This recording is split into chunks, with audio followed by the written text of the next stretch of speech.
My mother was all dressed up by the time my father got home with the Yarbys. You'd never have guessed that Mum spent most of the day in the kitchen. You'd also never have guessed that Fudge ate 2 flowers. He was feeling fine. He even smelled nice, like baby powder. Mrs. Yarby picked him up right away. I knew she would. She looked like a grandmother. That type always makes a big deal out of Fudge.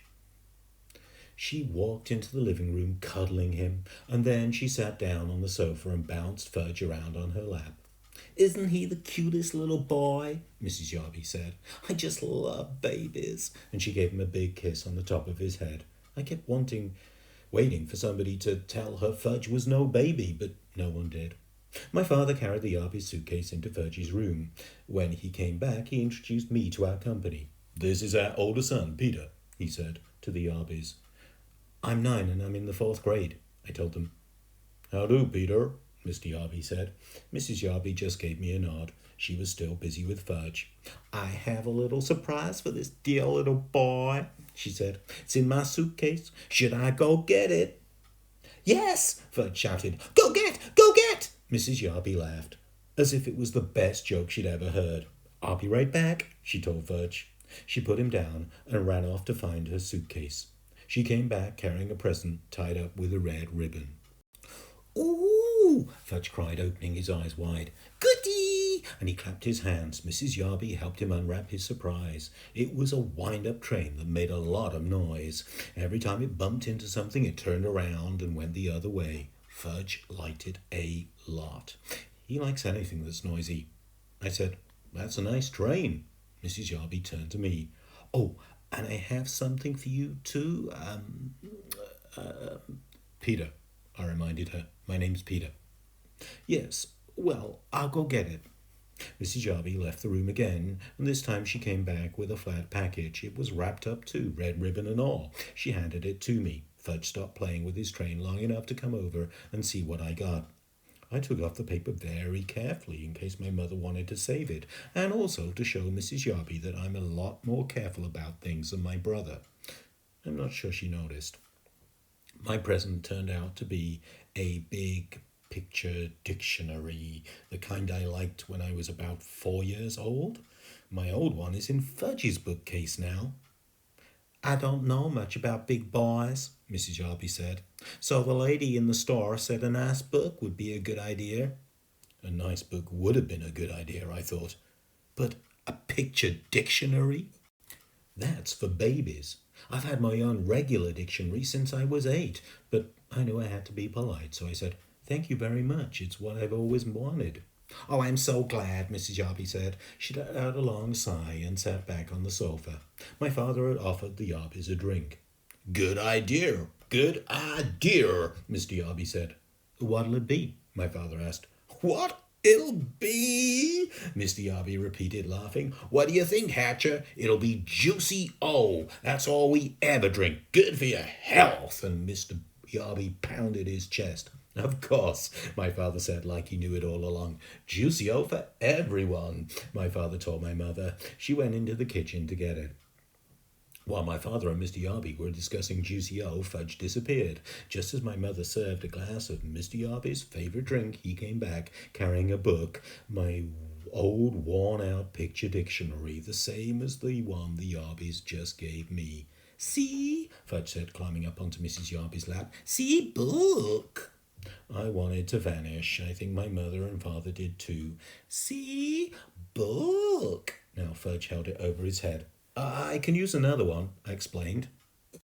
"I really can. The old one's falling apart." I tried to laugh.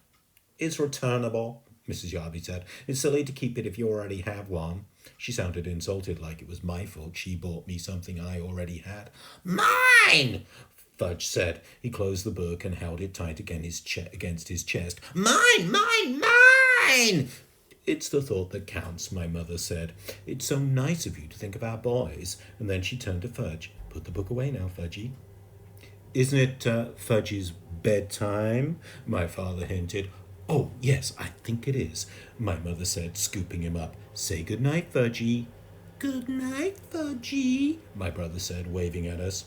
Fudge was supposed to fall asleep before we sat down to dinner, but just in case, my mother put a million little toys in his crib to keep him busy. I don't know who my mother thought she was fooling, because we all know that Fudge can climb out of his crib any old time he wants to.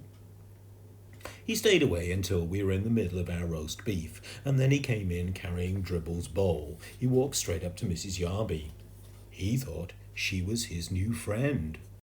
See, he said, holding Dribble under her nose. See, Dribble! Mrs. Yarby shrieked. Oh, I can't stand reptiles. Get that thing away from me. Fudge looked disappointed, so he showed Dribble to Mr. Yarby. See, he said. Hatcher! Boomed Mr. Yarby.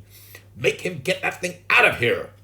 I wondered why Mr. Yarby called my father Hatcher. Didn't he know his first name was Warren? And I didn't like the way Mr. and Mrs. Yarby both called Dribble a thing. I jumped up. Give him to me, I told Fudge, and I took Dribble and his bowl and marched into my room. I inspected my turtle all over. He seemed all right. I didn't want to make a big scene in front of our company, but I was mad. I mean, really mad. That kid knows he's not allowed to touch my turtle. Peter, my father called, come and finish your dinner. When I got back to the table, I heard Mrs. Yarby say, It must be interesting to have children. We never had any ourselves. But if we did, Mr. Yarby told my father, we'd teach them some manners. I'm a firm believer in old-fashioned good manners. So are we, Howard, my father said in a weak voice. I thought Mr. Yarby had a lot of nerve to hint that we had no manners. Didn't I pretend to like that dumb old picture dictionary? And if that isn't good manners, then I don't know what is. My mother excused herself and carried Fudge into my room. I guess she put him in his crib again. I hope she told him to keep his hands off my things. We didn't hear from him again until dessert.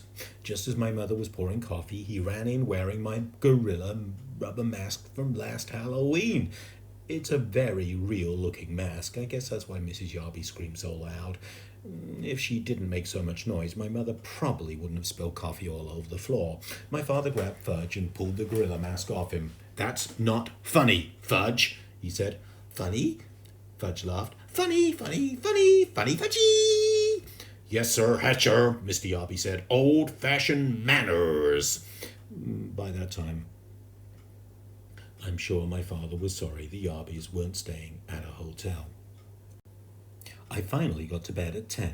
Fudge was in his crib sloping away. I thought I'd never fall asleep, but I guess I did. I woke up once when Fudge started babbling. He said, Booba mum habashi, whatever that means.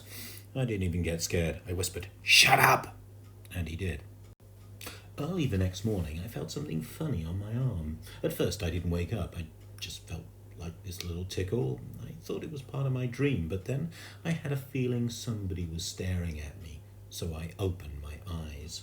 Fudge was standing over me and Dribble was crawling around on my arm. I guess Fudge could tell I was ready to kill him because he bent down and kissed me. That's what he does when my mother's angry at him. He thinks nobody can resist when he makes himself so lovable.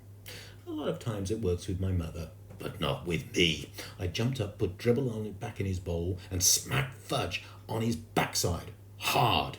He hollered. My father came running into my room. He was still in his pajamas. He whispered, What's going on in here?